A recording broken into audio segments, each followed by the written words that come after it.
Ang Diyos ang siyang nagliligtas sa akin. Tiwalang-tiwala ako at wala muntimang pangamba. Sapagkat ang Panginoon ang lahat sa akin. Siya ang aking awit, ang aking kaligtasan.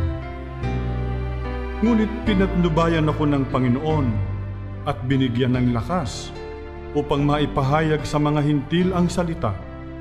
Naligtas ako sa tiyak na kapahamakan.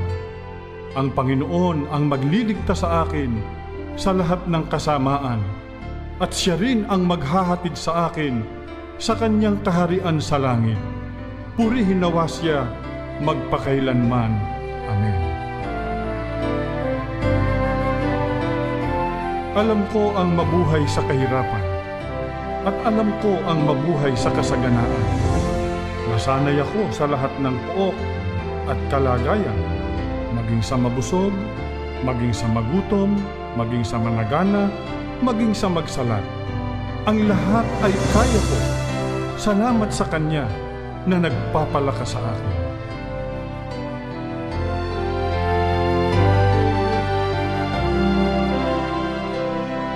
Higit sa lahat, itinuturing kong kalugihan ang lahat ng bagay, lalo na kung ihahambing sa kadakilaan ng pagkakilala kay Kristo Jesus na aking Panginoon. Dahil sa Kanya, itinuring kong baliwala ang lahat ng bagay. Itinuring kong basura ang lahat ng ito. Makamtan ko lamang si Kristo. Salamat po sa iyo, aming Ama. Kami ang naging bunga ng pagsubok ngayong mga huling araw.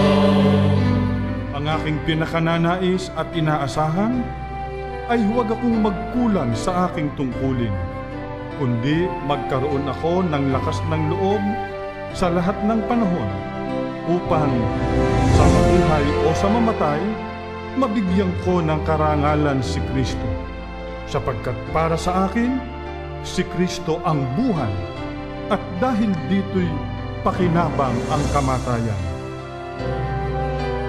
Kita mo ang nalulungkot, pati na ang nagdurusa. Ika'y laging nakahanda sa pagtulong sa kanila.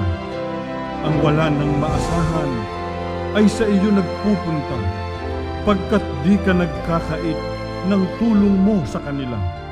Diringgin mo, O Panginoon, ang dalangin niyong hamak. Patatatagin mo ang loob nitong mga kulang palad. Diringgin mo yaong api at ulilang lumuluha.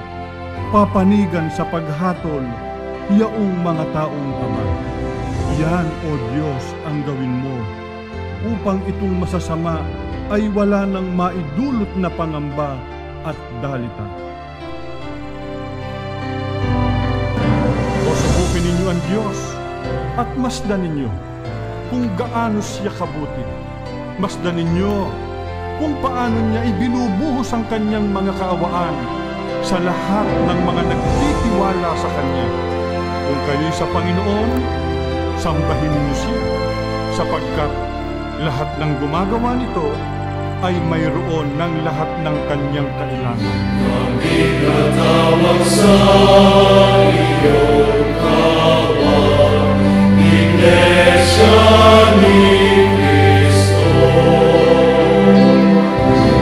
Pagkataan katapatan sa tinanggap na tungkulin. O Diyos na sa asin ko, aming mga buhay. Hanggang kawawasan, mamahalin ang Iglesia. Sa pagdating ni Jesus, tiyak na ang kaligtasan.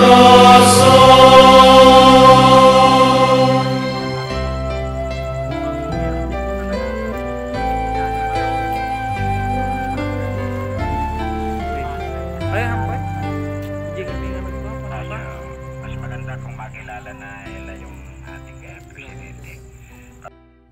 Takon. Mamaya mawawala ako dahil